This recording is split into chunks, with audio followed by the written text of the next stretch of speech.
Hey everyone, I'm going to do this tournament breakdown video.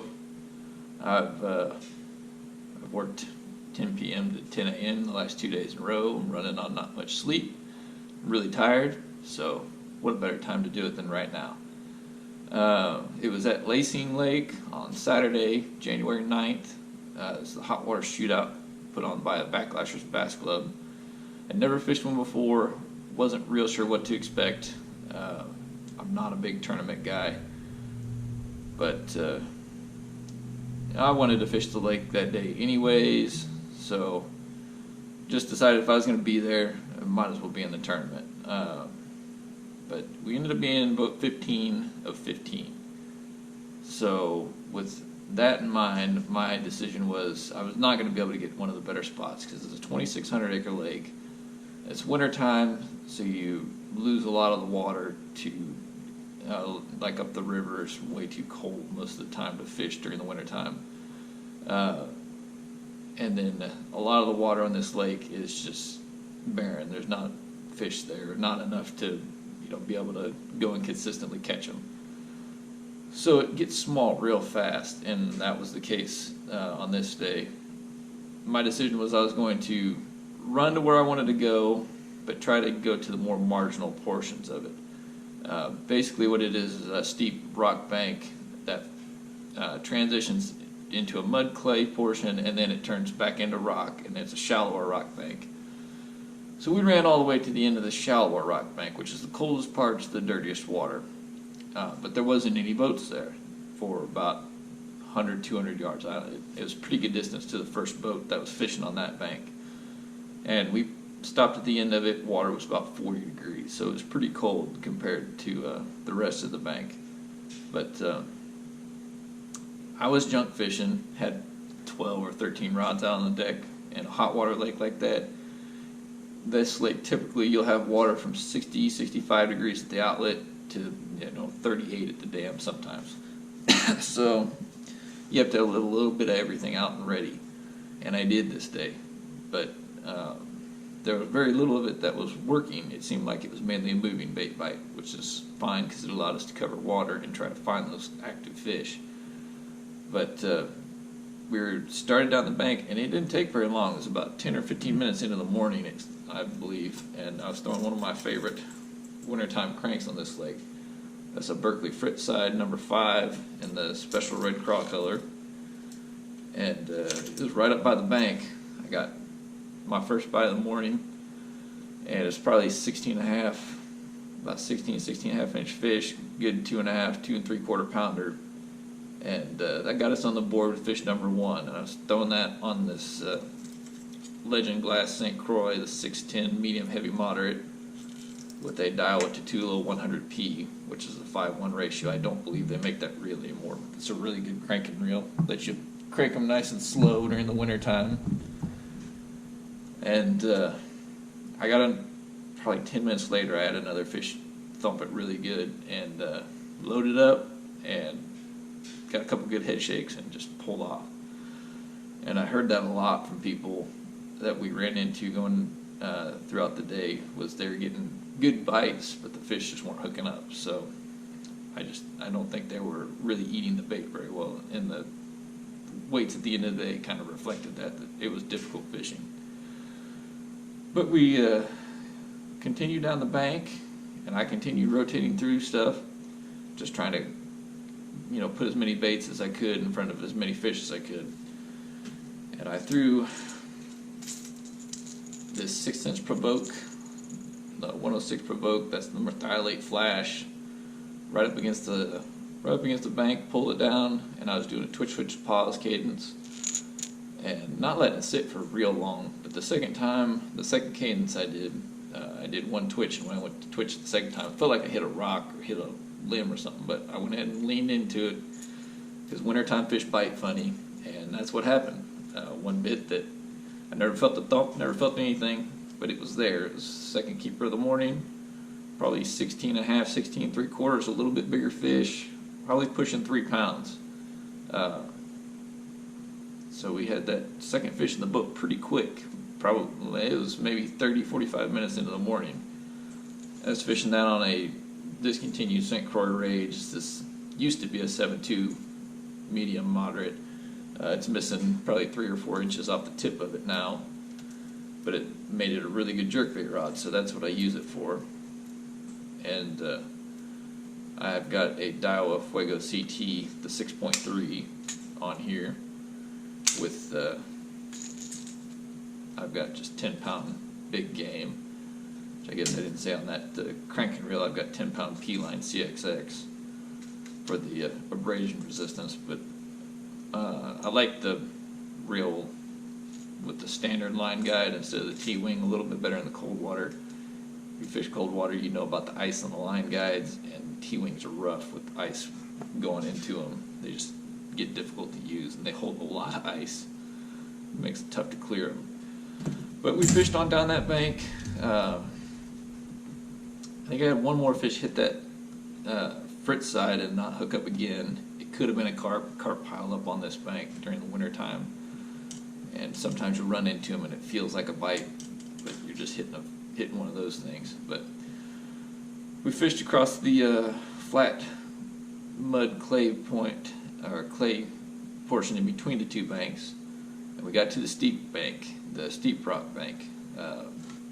For reference, the shallower portions, you're floating in about 4 to 7 feet most of the time, and the deeper part you're more in like 7 to 10 or 11 feet most of the time. So I switched to one of my other favorite wintertime baits out there. This is the Strike King HC 1.5 flat, which is it's just a flat-sided crankbait, and that's the blue gizzard color. I was throwing that on a also discontinued Strike King, or not Strike King, Quantum Tour KVD. This is the cranking rod, 7-foot medium heavy moderate, and I've got a Daiwa Tatula 150 7.3 on here with 10-pound big game. Cast that right up against the bank, cranked it down a few times, and a fish loaded up on it. It's a heavy fish. I was immediately in trouble. My line started squeaking, and about as fast as I hooked it, my line broke. So that was my second disappointment of the morning, because I knew right there that was probably keeper number 4 that I lost. And you don't want to be losing keeper fish on this lake, because keeper bites are probably going to be few and far between most days, and we hadn't seen anybody else catch a fish to this point, so I had a feeling it probably was not really easy. But we went down the rest of the bank, which the steeper portion is pretty short. It's not a long stretch of bank. Turned around, came back, got back to about where I'd been broke off. I caught a small one on that same. I had extras of that same Strike King crankbait, and we got right back to where I got broke off. Cast up there, cranked it down, and just bumped along the bottom. And I just felt the little bump. Didn't feel like anything real significant, but I leaned into it, and it went just burning off the bank, way faster than what bass do. Pulled way harder than bass do, and got way out into deep water. It covered so much water so fast that I was immediately saying I snagged a carp. I was positive it was a carp. And I told my partner he didn't even need to get the net.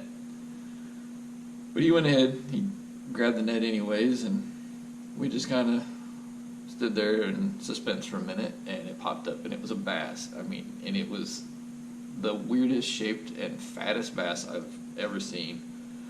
It got to the boat and started digging and pulling just like it had the rest of the time.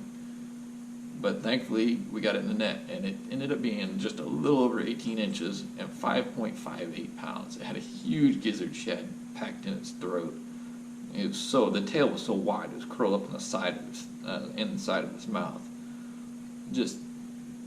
I've never seen a fish shaped like that. So now we had a kicker, 3 fish and a kicker, and we were getting, I was getting bites. So things were starting to look pretty decent, because this was 9:30 in the morning, and we were fishing till 3, so we still had time. Put that fish in the live well, made a cast right back to the same spot, bumped it through there, and just got thumped again. I set the hook, and it pulled real hard for just a second, and my bait popped out of the water and flew back at me. So that was probably another good bass. Maybe I hit a carp. I'll never know. But it hurt. You know, you lose a fish like that, especially right after getting another one, thinking maybe I could have just put another big one in the box. That was tough. But I sat there and cast and cast and cast and cast through that spot. Rotated through a bunch of different baits and didn't get anything else. So we went on to the little mud clay flat bank, and there's there's stumps, there's logs, there's rocks, there's all kinds of stuff out on that flat, and it drops off the end of it. I marked fish all across this. Every time we went across it, couldn't get anything to come up and eat a jerkbait like I normally can find one straggler out there, but not on this day. We got past it, and there's right where it transitions back to the rocks, there's stumps that come out, or logs that come out into the water, and cast a baby brush hog up there. And I worked it way further than I normally would. I think probably because I was talking to my partner in the back of the boat, I was just distracted. And yeah, about halfway back to the boat, boom, fish just nailed it. And I thought it was going to be a drum because it hit it so hard. And I catch them on that mud portion a lot of the times, probably because there's, I don't know, crawdads or shad or whatever roaming over there. But I swung on it, and it was up, just burned right across the top. So it was pretty obviously not a drum because it took off way too fast. And that ended up being keeper number 4 and the second biggest fish of the morning. It was probably 3.5, 3 3/4 pounds. Really nice, solid keeper fish. And like I said, it was a baby brush hog. I had it rigged on a 4/0 owner cover shot hook. It's actually a drop shot hook. I bought them because I was going to use them for Bubba shotting, but they work really well for a Texas rig with these thin plastics like this. And I had a pegged H2O 8-ounce bullet weight, just going for that really slow fall for those fish that weren't very active. And I was fishing that on a Okuma TCS 7.3, heavy, fast. In my opinion, Okuma kind of rates their rods high. I would say it's more of a medium heavy, but that's what they have it rated at. It's a frog swim bait rod. It's a terrible frog rod. It's a great Texas rig jig rod. I didn't buy it to use it for a frog rod, so it was fine. But I got 15-pound Tatsu on there. And this is actually the color. This is actually the exact brush hog, baby brush hog I was using. It's watermelon green flake. And it had those tails dipped in a little bit of chartreuse JJ's Magic. Don't know if that makes a difference or not, but I don't think it hurt anything. So 4 fish in the box. It's 10:30. I was getting pretty excited at this point. I was trying to contain myself. I don't know if I did the video very well or not, but I was pretty pumped up to have 4 fish in the box. Having a limit would be a big deal. I felt like having 5, we'd have a good chance of getting some money. They were paying 3 spots. So we really need to get that last bite. And I wasn't going to leave this bank until these fish told me to. And at this point, they had not told me to go anywhere, and I wasn't going to. So we went back down the same bank we started at. I switched my Frittside to the faded chartreuse and blackback in the exact same spot. There's a marker tied in the tree, some flagging tape from where somebody's got a set line at. Exact same spot, same thing. Cast right up there, cranked it down a few times, leaned into it. And this one kicked up mud, so I know it was probably a big fish. And it came off the bank a little ways and just pulled off again.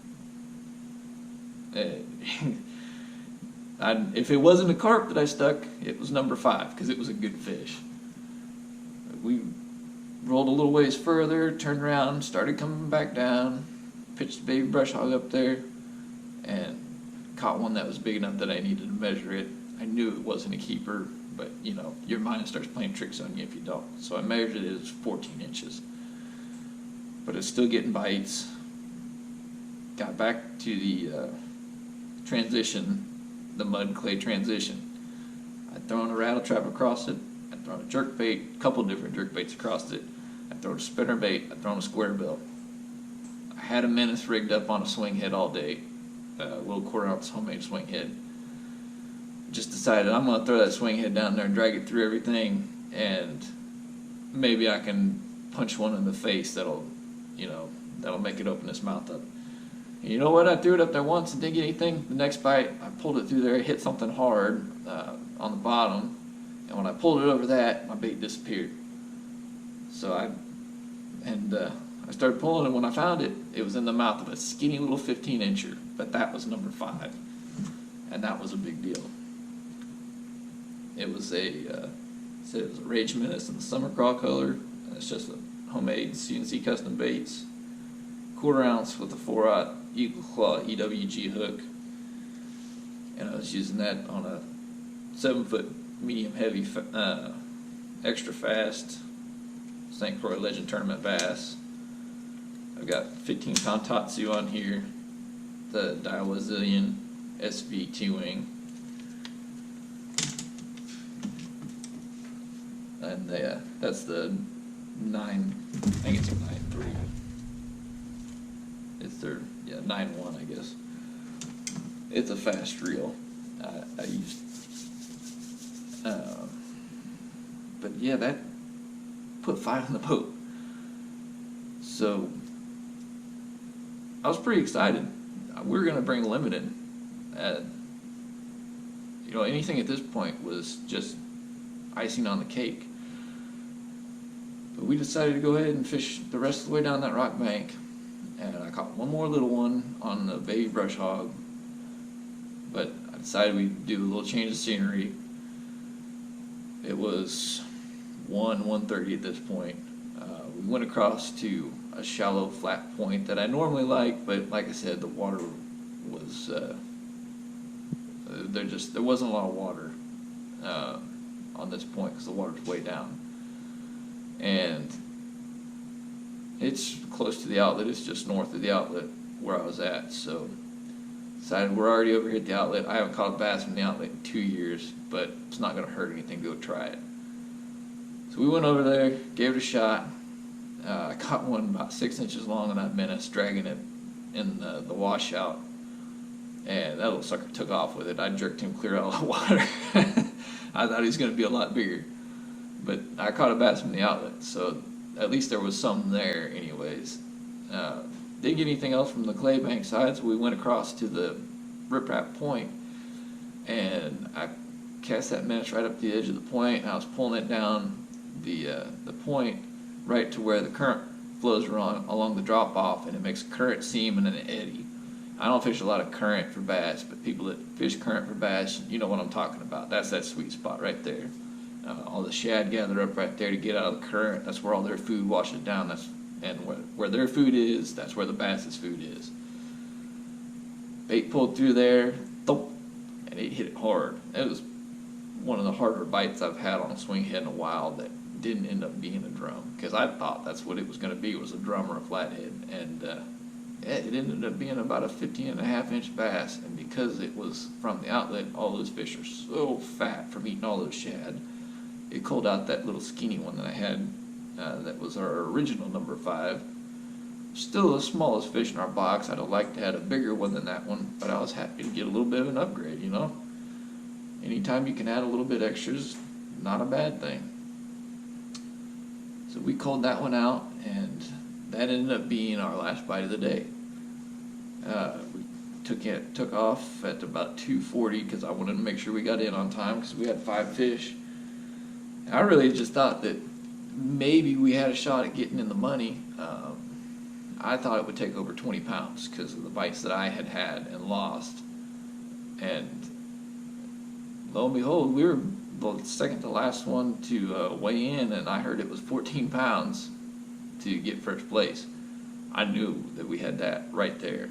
So all we had to do was wait for the suspense of the guy after us to weigh in, and when he dumped out 4 fish and they were all 16 inchers, I knew we had it. So that was pretty good feeling, and you know, it was a fun experience. I don't know that I'll do any more of them. I enjoyed it, but I like just going and fishing and not having the pressure of fishing the tournament. Plus, I'm going to do a little more multi-species fishing this year than I have the past couple of years, especially with my kayak. But that was the breakdown for the day, and I'm going to include links and everything for the baits and what rods and reels that I can. Like I said, a few of the things that I've got that I use are discontinued. I don't have the big baller money to go out and buy a whole new lineup of all the new stuff every year, so some of my stuff I've been carrying for a while, or it's stuff that I bought used, and it's what I roll with. But the fish don't know how much money I spent on it. It still catches fish. So anyways, I'm going to get those links added to the bottom, like I said, so if anybody thinks that they need to buy these baits, and maybe they'll work for you too somewhere. They've all been solid baits for me. I don't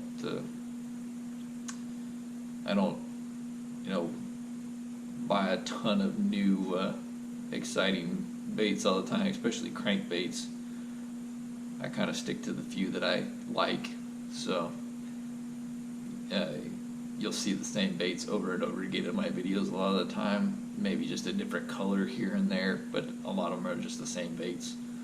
So but if you have any questions about anything, any of the baits or any of the like specific techniques that I was doing, feel free to ask. But other than that, I'm going to stop talking because I'm tired, and I'm going to go to bed so I can sleep for a few hours before I have to go back to work tonight. So hopefully you enjoyed this video and this breakdown, and I didn't just ramble on too much with my exhausted mind that I have right now. So hopefully we'll be fishing again this weekend. Looks like pretty decent weather, and if we are, hope to see you there. But until next time, we'll see you then.